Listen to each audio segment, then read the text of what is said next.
Elsewhere, Raila Odinga's ODM party has come out to say that it backs calls by the youth for President William Ruto and his administration to resign. During the meeting of the party's Central Committee, chaired by Raila, the organ of the party said the youth had spoken loudly that they want this administration to resign and hence the need for the president to comply. And as Jeff Kirui reports, last week's invasion of parliament was tantamount to a vote of no confidence, according to ODM.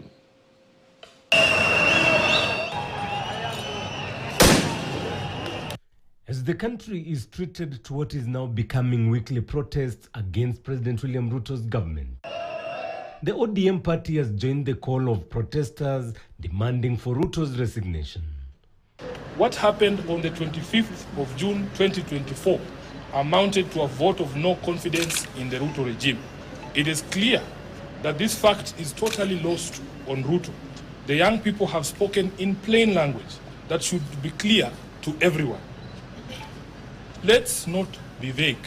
Let's just do what the young people are telling the government to do. The ODM party argues that the push by youth online and on the streets is an opportunity to change, reform, and restructure leadership in the country. We consider this to be Kenya's last best chance. The youth have given our country our last best chance. We either seize it and swim with it by implementing all their demands, or we ignore it and sink the country altogether.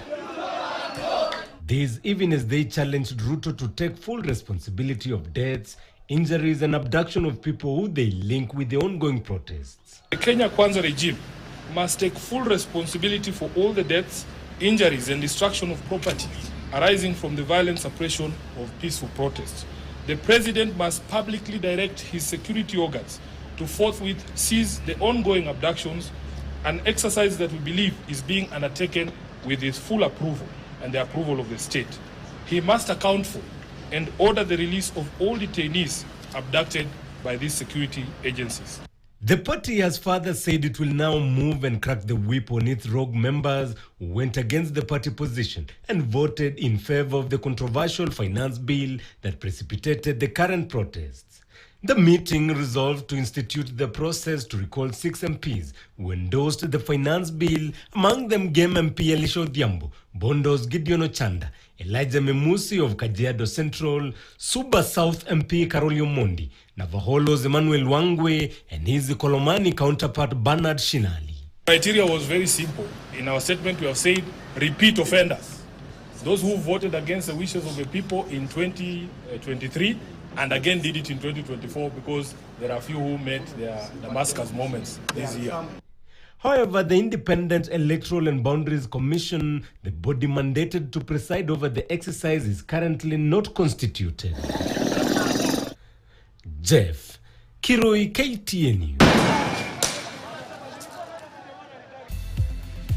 After the break, we tell you of more protests and destruction across the country.